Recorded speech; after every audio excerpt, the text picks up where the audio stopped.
Singapore and New Zealand have committed to supplying essential goods to each other, even in times of crisis or shortages. The legally binding deal, described as a world's first, covers items like food and fuel, with both sides agreeing not to impose unnecessary export restrictions.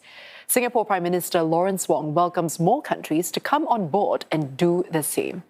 New Zealand Prime Minister Christopher Luxon is on a 3-day official visit to Singapore, and Aslam Shah has more. The signatories will now exchange. In a time of much uncertainty, this deal has been described as showing that both sides have each other's backs. We will not shut each other out, and instead we will work actively to keep trade moving.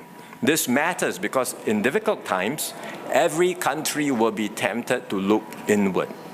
But when that happens, supply chains break down and everyone ends up worse off.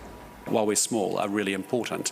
We have values and interests. We may not have power, but the way we have power and influence is by working together in the way that you've seen us increasingly do so. Singapore is a major refining hub, and New Zealand imports about a third of its refined fuel from Singapore. In turn, Singapore imports essential food supplies from New Zealand, like eggs, milk, and fruit, for example. This deal helps to ensure that these essential supplies are not disrupted even during crisis.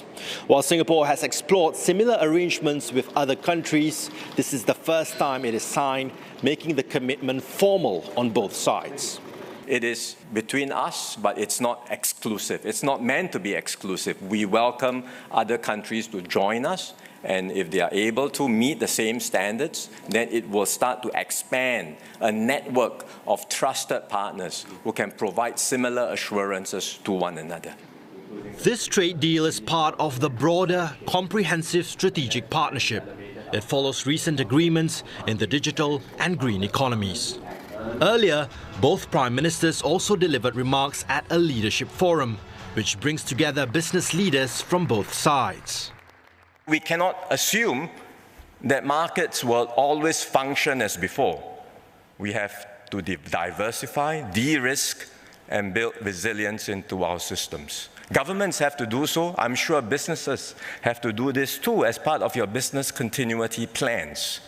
Prime Minister Wong has promised Singapore will not be a passive bystander when the rules-based order is threatened. It's an instinct that we are very, very aligned on. And I often encourage Kiwis that New Zealand must be a participant, not a spectator, in these issues. The countries will chair their regional blocs next year, Singapore to chair ASEAN and New Zealand the Pacific Islands Forum. PM Wong says this is a good opportunity to bring both areas closer together and strengthen cooperation.